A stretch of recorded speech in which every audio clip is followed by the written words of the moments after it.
Before we begin this incredible true story, please subscribe to our channel and press the bell icon so you never miss these amazing real-life moments that touch hearts around the world. The morning. Sun cast long shadows across the cobblestone courtyard of Buckingham Palace. Tourists gathered behind the iron gates, cameras ready, hoping to catch a glimpse of the famous King's Guard during the changing ceremony.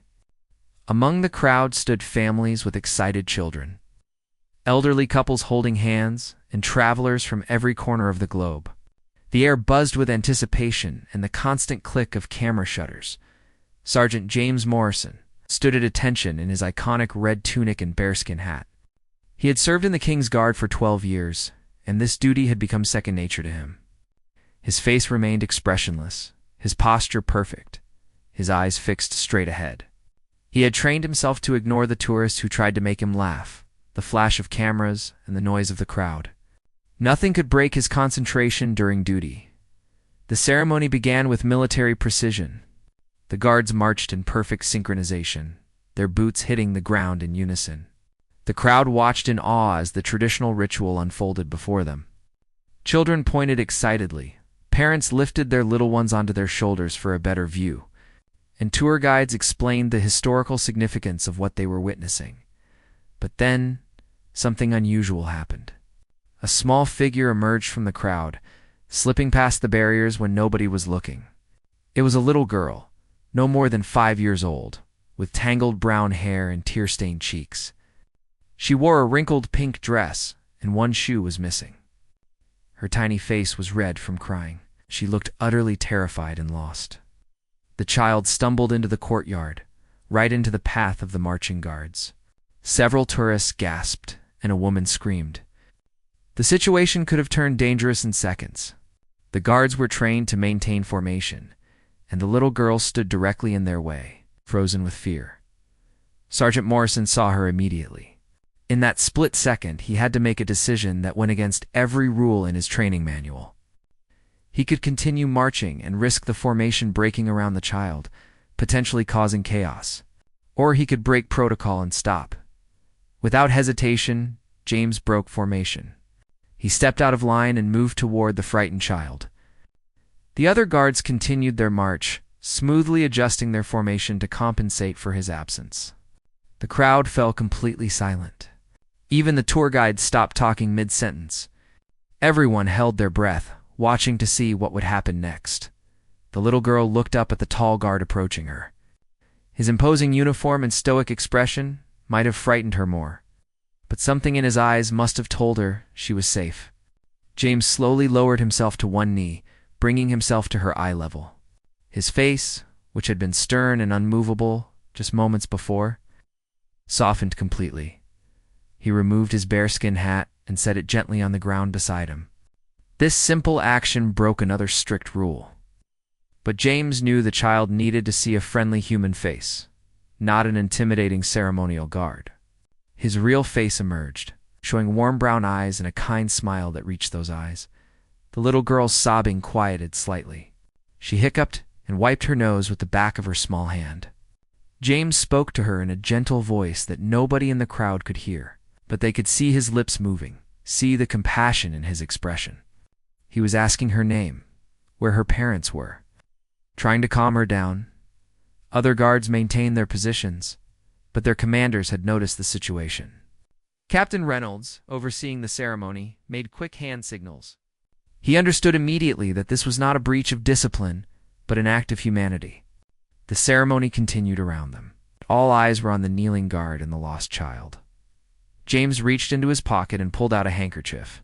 He gently wiped the tears from the little girl's face. She smiled slightly, the first sign that she was calming down. He asked her questions, and she nodded or shook her head in response. Her name was Emma, she had told him through broken sentences. She had been holding her mother's hand, but then she saw a pigeon and chased it. And when she turned around, her mother was gone. The crowd watched in complete silence. Many people had tears in their eyes. This was not the rigid, emotionless display they had expected from the King's Guard. This was something far more powerful. They were witnessing compassion overriding protocol, humanity trumping tradition. James looked around carefully, scanning the crowd for frantic parents. He kept talking to Emma, keeping her calm, making her feel safe. He asked her what her mother looked like, what she was wearing.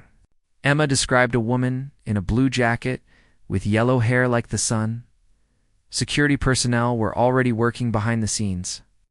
Having been alerted to a missing child report just minutes earlier, a frantic mother had approached the palace guards at the main gate, screaming that she had lost her daughter. Officers were coordinating the search when they received word that a guard had found a young girl in the courtyard. James continued to comfort Emma, completely focused on her well-being. He made funny faces that made her giggle. He showed her his hat and let her touch the soft fur. He told her stories about the palace guards and how they protected everyone, including little girls who got lost. Emma listened, her fear slowly melting away, replaced by fascination and trust. The ceremony continued around them, but nobody was really watching it anymore. Every camera was pointed at James and Emma. Every heart in that crowd was touched by what they were seeing. This moment would be captured in hundreds of photographs and videos. But none of those could fully capture the emotion that filled the air that morning. Captain Reynolds spoke quietly into his radio, coordinating with the main gate security. The mother had been found, and she was being escorted to the courtyard. Emma's mother, Sarah Mitchell, was running as fast as the guards would allow her heart pounding with fear and relief. She had experienced the worst 20 minutes of her life, imagining every terrible possibility. James kept Emma engaged and calm. He pointed out interesting details about the palace architecture, the uniforms of other guards, anything to keep her mind occupied. He asked about her favorite toys, her favorite colors, whether she had any pets at home. Emma told him about her stuffed rabbit named Mr. Hoppers, and how she had left him at the hotel that morning because her mother said they were only going for a short walk. The crowd remained mesmerized. Tourists who had planned to spend only 15 minutes watching the ceremony found themselves rooted to the spot. Parents held their own children a little tighter. Elderly visitors wiped tears from their eyes. This was not just a ceremonial display of British tradition anymore. This was a reminder of basic human kindness, of the instinct to protect the vulnerable, of the courage to break rules when something more important was at stake. A young woman in the crowd, an American tourist named Jessica, recorded the entire scene on her phone. She had originally planned to capture the changing of the guard for her social media followers back home. Instead, she was documenting something far more meaningful. Her hands shook slightly as she held the phone steady, not wanting to miss a single moment. She knew instinctively that what she was witnessing would touch millions of hearts. James noticed Emma shivering slightly. The morning air was cooler than it looked, and her thin dress provided little warmth. Without hesitation, he removed his red tunic coat. This was another serious breach of protocol. The uniform was sacred, never to be removed during duty except under specific circumstances. But James wrapped the heavy coat around Emma's small shoulders. It swallowed her tiny frame, the sleeves hanging far past her hands, the hem dragging on the ground. She looked like a child playing dress-up, and despite the serious situation, several people in the crowd smiled at the sight. Emma giggled and pulled the coat tighter around herself. The weight and warmth of it seemed to comfort her even more than James's words. She looked up at him with complete trust in her eyes. In her young mind, this tall guard with the kind smile had become her protector, her hero. She had stopped crying completely now, and even managed a proper smile. The other guards continued their ceremonial duties, but several of them glanced toward James and Emma. They understood what their colleague was doing. They had all received the same training about maintaining protocol, but they had also all sworn an oath to serve and protect. What James was doing embodied that oath more truly than any ceremonial march ever could, Captain. Reynolds made his way through the courtyard, maintaining his authoritative bearing but moving with purpose toward James. The crowd tensed, wondering if the captain would reprimand the guard for breaking protocol. They had all witnessed James removing his hat and coat, abandoning his post, kneeling on the sacred ceremonial ground. Surely there would be consequences. But when Captain Reynolds reached them, he'd knelt down beside Emma. He smiled at her warmly and spoke in a gentle voice. He told her that her mother was on the way, that everything would be all right. that Sergeant Morrison had taken excellent care of her. Emma nodded, feeling even safer now with 2 guards protecting her. The captain looked at James and gave him a barely perceptible nod. It was a gesture of approval, of respect, of understanding. No words were needed between the 2 men. Reynolds had served for 25 years, and he knew that some moments transcended regulations. This was one of those moments. Then came the sound everyone had been waiting for. A woman's desperate voice crying out, "Emma, Emma." Sarah Mitchell burst into the courtyard, escorted by 2 security officers. The moment she saw her daughter, she broke free from the officers and ran with all the speed her trembling legs could manage. Emma's head whipped around at her mother's voice. Her face lit up with joy and relief. She tried to run toward her mother but got tangled in the oversized red coat. James quickly helped her out of it, steadying her so she wouldn't fall. The moment Emma was free, she ran into her mother's arms. The embrace between mother and daughter made several people in the crowd openly weep. Sarah fell to her knees and wrapped her arms around Emma, holding her so tightly it seemed she would never let go. She kissed Emma's forehead repeatedly, checked her for any injuries, smoothed her tangled hair, all while crying tears of relief and gratitude. The crowd erupted in applause. It started with a few people clapping, then spread like wildfire through the entire gathering. The applause grew louder and louder, accompanied by cheers and shouts of approval. Tourists who had come from different countries, who spoke different languages, who had different beliefs and backgrounds, all united in this moment of shared humanity and relief. James stood at attention again, his face returning to its professional expression, but his eyes were moist. He had maintained his composure throughout the entire ordeal, focused on Emma's needs, but now that she was safe with her mother, the emotion of the moment caught up with him. He blinked several times, clearing his vision. Sarah looked up from embracing her daughter and saw James standing there. She realized immediately that this guard had saved her child, had comforted her when she was terrified, had kept her safe. Still on her knees, still holding Emma, Sarah looked at James with an expression of gratitude so profound that words seemed inadequate. She stood up, lifting Emma onto her hip, and approached James. She tried to speak, to thank him, but her voice broke with emotion. Tears streamed down her face as she attempted to form words. James stood at attention, as protocol required, but his eyes met hers with warmth and understanding. Sarah finally managed to speak through her tears. "Thank you. Thank you so much. I thought I had lost her forever. You saved my baby girl." Her voice cracked on the last words, and she had to pause to compose herself. Emma clung to her mother's neck but looked over at James with a shy smile. Waving her small hand at him, James allowed himself a brief smile and a slight nod, acknowledging her gratitude. Captain Reynolds stepped forward and spoke to Sarah, explaining that they would need to complete some brief paperwork for their records, just to document the incident. He assured her that Emma was perfectly safe and unharmed, thanks to Sergeant Morrison's quick action and care. Sarah nodded, still unable to fully process everything that had happened.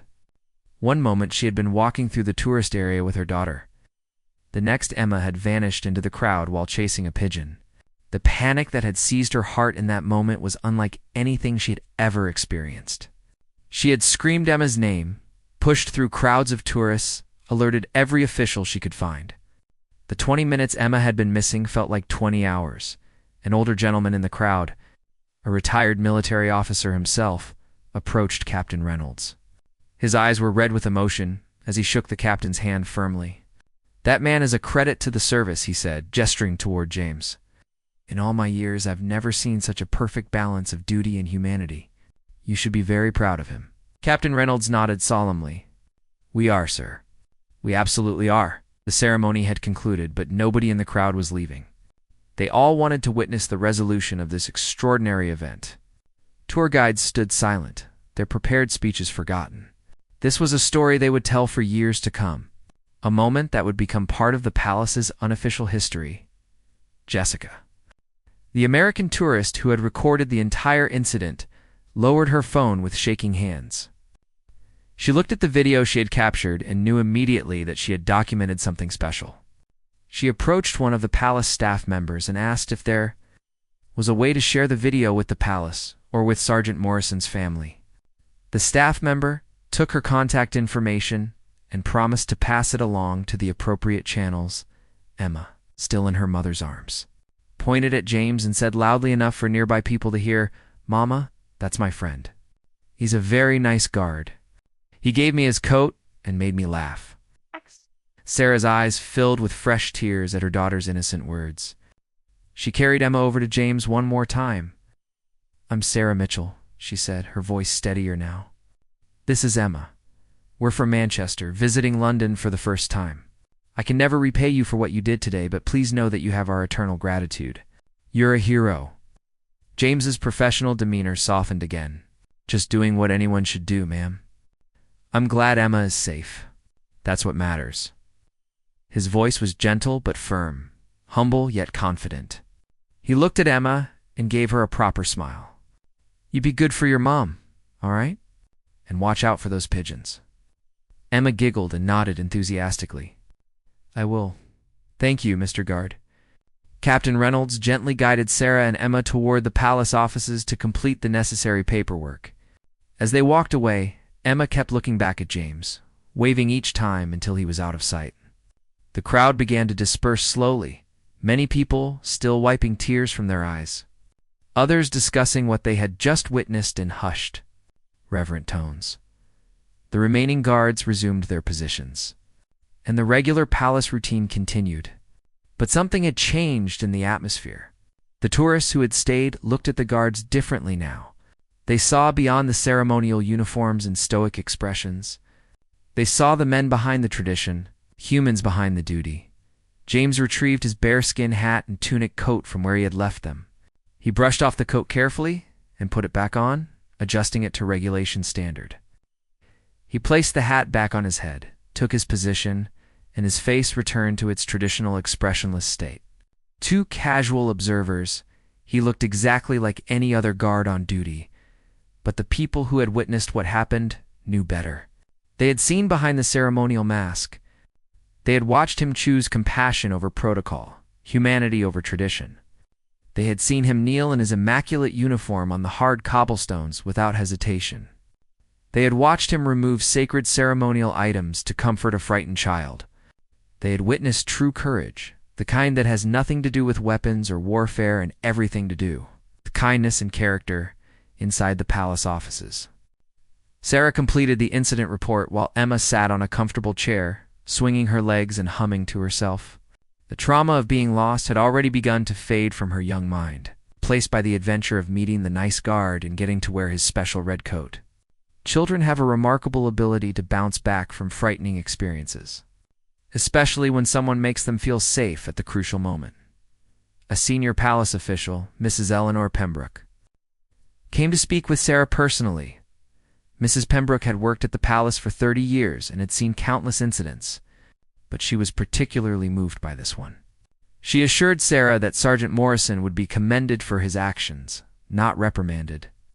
She explained that while protocol was important, the palace valued its guards for their judgment and humanity as much as their discipline. Mrs. Pembroke knelt down to Emma's level and offered her a special palace teddy bear wearing a tiny guard uniform. Emma's eyes went wide with delight as she accepted the gift. "This is to remember your visit to the palace," Mrs. Pembroke said warmly, "and to remember the kind guard who helped you." Emma hugged the teddy bear tightly and thanked Mrs. Pembroke with the earnest politeness that children sometimes display. Sarah felt overwhelmed by the kindness everyone was showing them.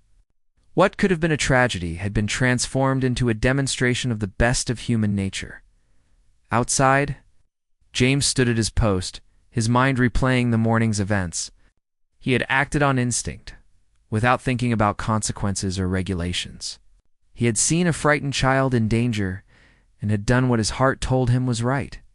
Now, standing at attention once more, he wondered if he would face disciplinary action for his breaches of protocol. Captain Reynolds approached James during the rotation break, when guards were allowed to move and relax briefly. James expected a stern conversation about protocol violations. Instead, the captain placed a hand on his shoulder and said simply, "Well done, Morrison. That's what this uniform really stands for. James felt relief wash over him. He had been prepared to accept whatever consequences came his way, knowing he would make the same choice again without hesitation. But hearing his captain's approval meant more than he could express. "Thank you, sir. I just couldn't let her stand there alone and frightened."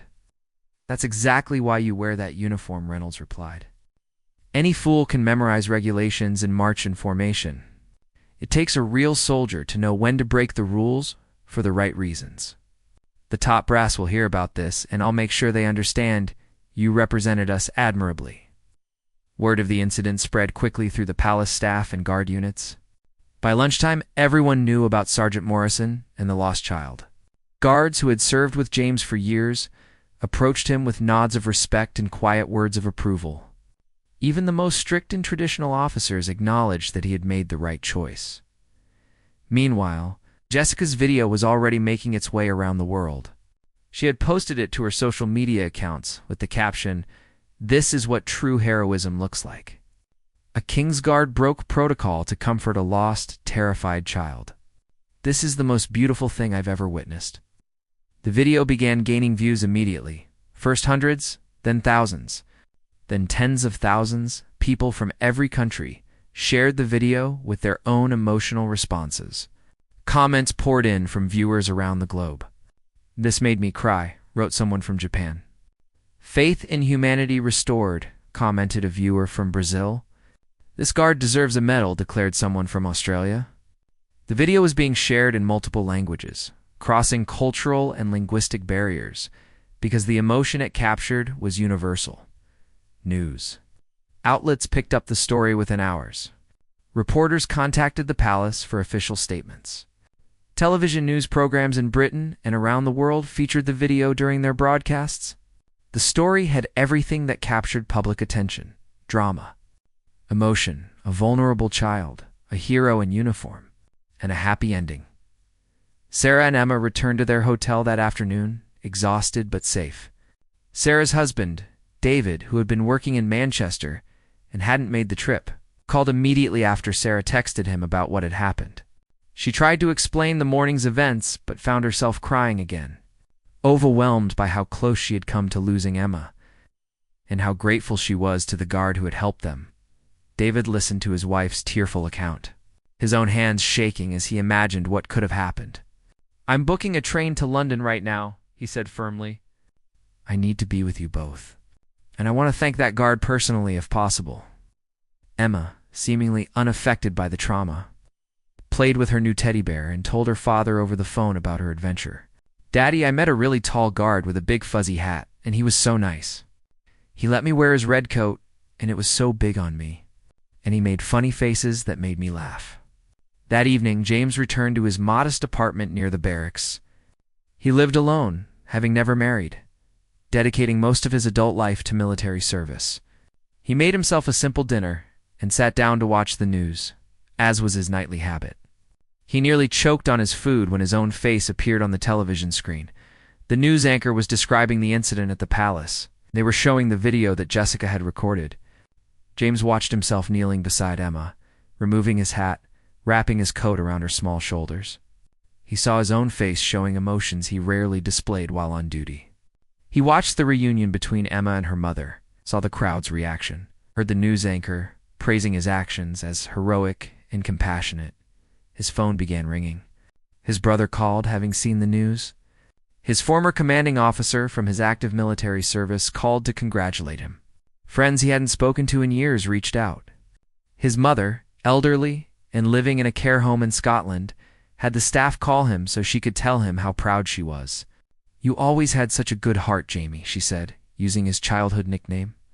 "Your father would have been so proud." James felt overwhelmed by the attention. He had never sought recognition or fame.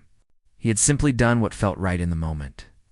But as he listened to his mother's emotional words, he felt a deep sense of satisfaction. Not pride exactly, but a quiet contentment that came from knowing he had helped someone who needed it. The next morning, James reported for duty, expecting a normal day. Instead, he was summoned to the office of Colonel Sir Richard Hartley, as one of the highest-ranking officials overseeing the ceremonial guards. James entered the office with some trepidation, unsure what to expect despite Captain Reynolds's reassurances. Colonel Hartley. Dude, as James entered and immediately shook his hand firmly. Sergeant Morrison, sit down, please. The colonel's office was decorated with military honors, photographs of ceremonies, and historical artifacts. It was an intimidating space designed to impress upon visitors the weight of tradition they were part of. I want to apologize if my actions yesterday brought any negative attention to the palace or the guard, James began. But Colonel Hartley held up his hand. Apologize? Good God, man, you've done the exact opposite. The colonel gestured to a stack of newspapers on his desk. Every major publication in Britain, and several international ones, had covered the story. The headlines were uniformly positive. Guard's compassion goes viral. King's Guard shows heart behind the uniform. Hero in red. Guard comforts lost child. Colonel Hartley continued. In one spontaneous act of kindness, you've done more for the reputation of this institution than 100 perfect ceremonies could achieve. You've reminded the world that we're not just ceremonial statues. We're soldiers, yes, but we're also human beings who care about protecting people, especially vulnerable children. James felt a weight lift from his shoulders. I was just doing what needed to be done, sir. That's exactly what makes it remarkable, the colonel replied. You didn't think about cameras or consequences. You saw a child in distress, and you acted. That's the kind of character we want in this uniform. Paused and picked up a document from his desk. I've recommended you for a commendation. It will be added to your service record. More importantly, we'd like you to participate in some media interviews, if you're comfortable with that. People want to hear from you. James felt uncomfortable with the idea of interviews, but he understood it was part of the service now. If that's what's required, sir, I'll do it. Good man, Colonel Hartley said, standing to shake his hand again. You've made us all very proud, Morrison. Dismissed. The following week proved to be unlike anything James had experienced in his 12 years of service. Media requests flooded in from around the world. The Palace communications team carefully selected a few reputable outlets for James to speak with, including a major British morning television show and an international news network. James found himself sitting in a television studio wearing his dress uniform, facing a friendly interviewer and a live studio audience. The interviewer, a woman named Claire Roberts, smiled warmly at him as they prepared to go live. Just be yourself, she advised. People love you already. Just tell them what happened from your perspective. When the camera started rolling, Claire introduced the segment by showing the viral video once more. The studio audience gasped, and some wiped their eyes, even though most had already seen it online. Then she turned to James with a welcoming smile. Sergeant Morrison, thank you for joining us today. What was going through your mind when you first saw Emma in the courtyard? James took a breath and answered honestly. I just saw a frightened little girl who needed help. Everything else became secondary to that. The ceremony, the protocol, none of it mattered compared to making sure she was safe. You broke several important rules to help her, Claire continued. Did you hesitate at all? Were you worried about consequences? No, ma'am, James replied firmly. When you see a child in danger, you don't stop to think about rules. You act. Any decent person would have done the same. But not everyone would have shown such gentleness and patience with her, Claire pointed out. Witnesses said you spent several minutes calming her down, making her smile, keeping her warm with your coat. That went beyond just ensuring her safety. James shifted slightly, uncomfortable with the praise. She was terrified. I have a niece about Emma's age, and I thought about how scared she would be in that situation. I just wanted Emma to feel safe, to know that someone was looking after her until we could find her mother. The studio audience applauded, and James felt his face flush slightly. Claire showed him some of the thousands of messages that had been sent to the television station about him. She read a few aloud. Messages from parents thanking him. From children, saying he was their hero. From veterans praising his character. From people around the world expressing hope that more people would act with such compassion. One message particularly moved the audience. It was from an elderly woman who had lost her own daughter in a crowd 60 years ago. Unlike Emma's story, hers had a tragic ending. The woman's daughter was never found. She wrote that watching James comfort Emma had brought her both tears and a strange sense of peace. Knowing that there were people like him in the world who would protect lost children, James listened with visible emotion on his face. "I'm so sorry for that woman's loss," he said quietly. "I can't imagine what she went through. I'm just grateful that Emma's story had a happy ending and that I was in the right place at the right time." After the television interview, James thought the attention would die down. But the story continued to spread. Schools in Britain began using the video as a teaching tool about kindness and doing the right thing even when it's difficult. Youth organizations discussed James's example of moral courage. Parents showed their children the video and talked about how real heroes don't always wear capes or have superpowers. Sometimes they wear military uniforms and simply choose to be kind. Sarah Mitchell had been following all of this coverage closely. She and David had discussed wanting to do something to thank James properly, but they weren't sure what would be appropriate. Emma talked about him constantly, asking when they could see him again. The teddy bear in the guard uniform had become her most treasured possession.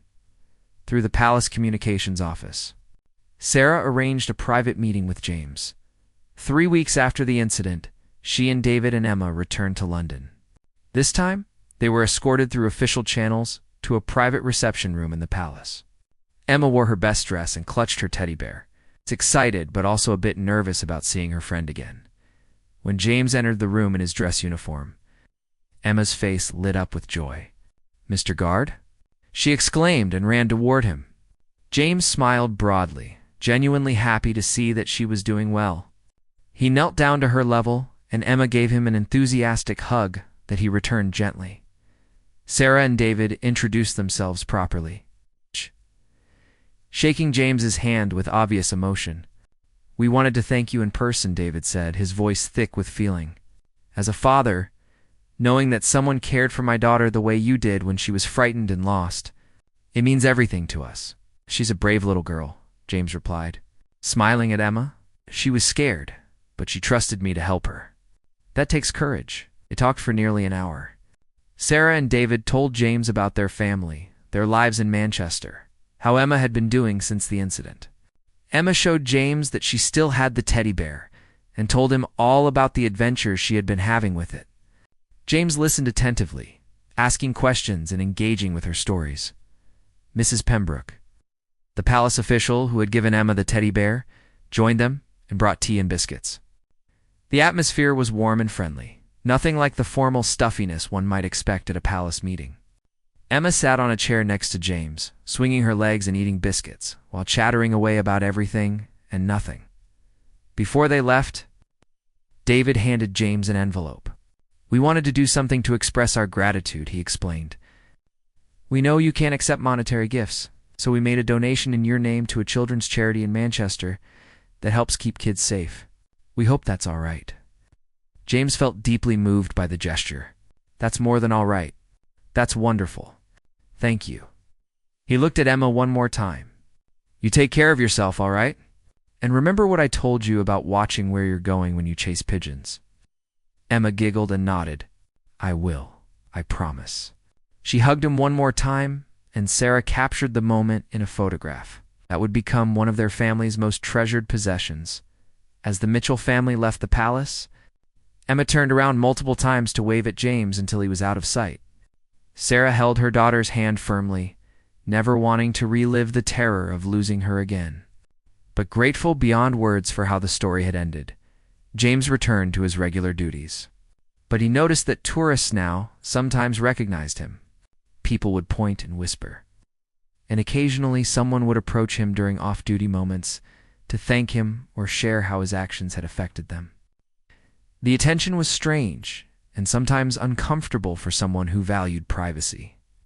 But he handled it with the same grace and humility he had shown throughout the entire experience. Months passed, and the viral video continued to be shared, particularly around holidays or during discussions about kindness and humanity. It had become one of those internet moments that people returned to when they needed to see something good in the world. Whenever someone felt discouraged about the state of humanity, someone else would share the video of James kneeling beside Emma with the caption, "Remember, there are still good people out there." The impact of that single moment extended far beyond what James or anyone else could have anticipated. Other military and police organizations began reviewing their protocols about breaking formation or procedure during emergencies involving civilians, especially children. James's example sparked conversations about when rigid adherence to rules should give way to human judgment and compassion. Several other guards privately told James that the incident had changed how they viewed their role. One young guard who had only recently joined the ceremonial unit confided, "I always thought being a good guard meant following every rule perfectly, never moving, never reacting. But you showed us that being a good guard means being a good human being first. That matters more than any ceremony." The video also sparked a broader conversation about the men behind the uniforms. Many people had viewed the King's Guard as almost robotic figures. They're purely for tradition and tourism. Now people understood that these were real soldiers with real emotions, training, and a genuine duty to protect. Tour guides began including information about the Guards' backgrounds and training. Helping tourists understand and respect them better, James received letters from around the world. A teacher in Japan wrote that she showed the video to her students as an example of moral courage. A grandfather in Argentina sent a letter explaining how the video had inspired him to be more present and attentive with his own grandchildren. A police officer in Canada wrote that he had the video shown during training sessions to remind officers that compassion should never be sacrificed for protocol. One letter particularly touched James. It came from a young man who had been considering joining the military but wasn't sure if it was the right path. He wrote that watching James's actions had shown him what true service meant. It wasn't about following orders blindly or looking impressive in a uniform. It was about being ready to help people when they needed it most. About having the courage to do what was right even when it meant breaking rules. The young man had enlisted and was now in basic training, hoping to one day serve with the same honor and humanity that James had displayed. 6 months after the incident, James was invited to attend a special ceremony at the palace. He arrived not knowing exactly what to expect, though he suspected it might be related to the commendation Colonel Hartley had mentioned. He was escorted to a formal reception hall, where senior military officials, palace staff, and a small group of invited guests had gathered to his surprise. Sarah, David, and Emma Mitchell were among the guests. Emma saw him immediately and waved enthusiastically, though she had learned to be more reserved in formal settings. She looked older somehow, more confident, though only months had passed. James smiled and waved back discreetly. The ceremony began with Colonel Hartley, speaking about the importance of the King's Guard, the traditions they upheld, and the character they were expected to demonstrate. Then he shifted his focus to James specifically, recounting the events of that morning and the impact they had created worldwide. Sergeant Morrison's actions reminded the world that military discipline and human compassion are not opposites, the colonel said. They can and should exist together. His quick thinking ensured a child's safety, and his gentle nature turned a frightening experience into a moment of comfort and trust. For this, we are proud to present him with the Palace Commendation for Exemplary Service. James stepped forward to receive the commendation, a formal certificate and medal that would become part of his permanent military record. As he shook hands with the senior officers present, he felt a profound sense of gratitude, not for the recognition itself, but for being part of an organization that valued what he had done. After the formal ceremony concluded, there was a reception with refreshments. Emma approached James with David and Sarah. She had made something special for him. A drawing of a tall guard with a big fuzzy hat standing next to a small girl. The figures held hands, and above them, she had drawn a big yellow sun with a smiley face. At the bottom, in careful child's handwriting, it read, "Thank you, Mr. Guard. Love, Emma." James accepted the drawing with genuine emotion. "This is wonderful, Emma. Thank you so much. I'm going to frame this and keep it forever." Okay, he meant it. This simple child's drawing meant more to him than any official commendation ever could. Emma beamed with pride. She had something else to tell him, too. "Mr. Guard, I'm being more careful now. I always hold Mummy or Daddy's hand in big crowds." and I look both ways before I chase pigeons." She said this last part very seriously, and James had to suppress a laugh. "That's very wise," he told her solemnly. "I'm proud of you for learning that lesson." Sarah spoke quietly to James while Emma chatted with David. "You know, this experience changed our whole family. David took time off work to be with us more. We're more careful, yes, but we're also more grateful for every ordinary moment together. And Emma talks about you often. You're her hero, but you've also taught her that heroes are real people who choose to be kind."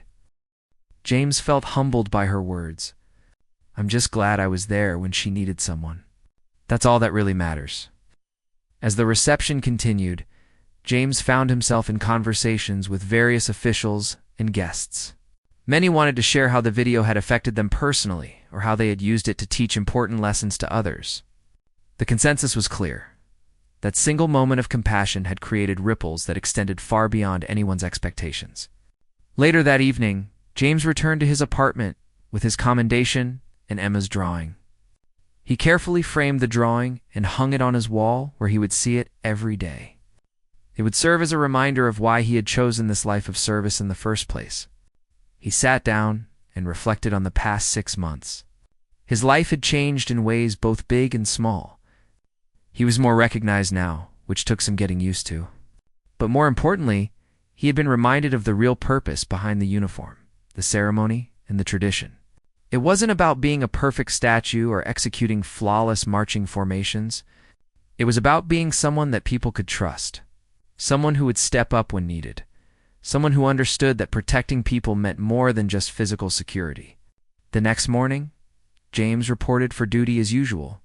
He put on his red tunic, adjusted his bearskin hat, and took his position at the palace. Tourists gathered, as they always did, cameras ready, excited to see the famous changing of the guard ceremony. James stood at attention, his face returning to its professional, expressionless state. But now, when children in the crowd waved at him, he allowed himself the smallest hint of a smile. When he saw families holding hands tightly, he felt a quiet satisfaction knowing that Emma's story had reminded parents everywhere to cherish and protect their little ones. When he stood guard, he did so knowing that his role meant something deeper than tradition alone. The ceremony proceeded with its usual precision and pageantry. The guards marched in perfect formation. The crowd watched in awe. And the ancient tradition continued as it had for generations. But everyone who had seen the viral video, everyone who knew James's story, they looked at these guards a little differently now. They saw the humanity behind the uniform, the hearts beneath the ceremony, the men who would break ranks to help a child without a second thought. As James stood at his post that day, a small sparrow landed near his feet. It hopped around for a moment before flying away. James watched it go, and for just a brief second, he thought of Emma chasing pigeons, of how one moment of curiosity had led to fear, which had led to kindness, which had somehow changed thousands of lives around the world. That evening, as the sun set over Buckingham Palace and the day's duties came to an end, James removed his uniform and reflected on his extraordinary journey. He had not set out to be a hero or to inspire millions. He had simply seen a frightened child and done what his heart told him was right. Sometimes the most powerful moments in life come not from grand plans or deliberate actions, but from simple choices to be kind when kindness is needed most. The story of Sergeant James Morrison and Emma Mitchell would continue to be shared for years to come. It would be told in schools, discussed in military training, referenced in parenting groups, and remembered whenever someone needed a reminder that good people still exist in the world. The video would resurface during difficult times, offering hope and comfort to those who watched it. But for James, the real story was simpler and more personal. It was about the moment he looked into a frightened child's eyes and chose compassion over protocol.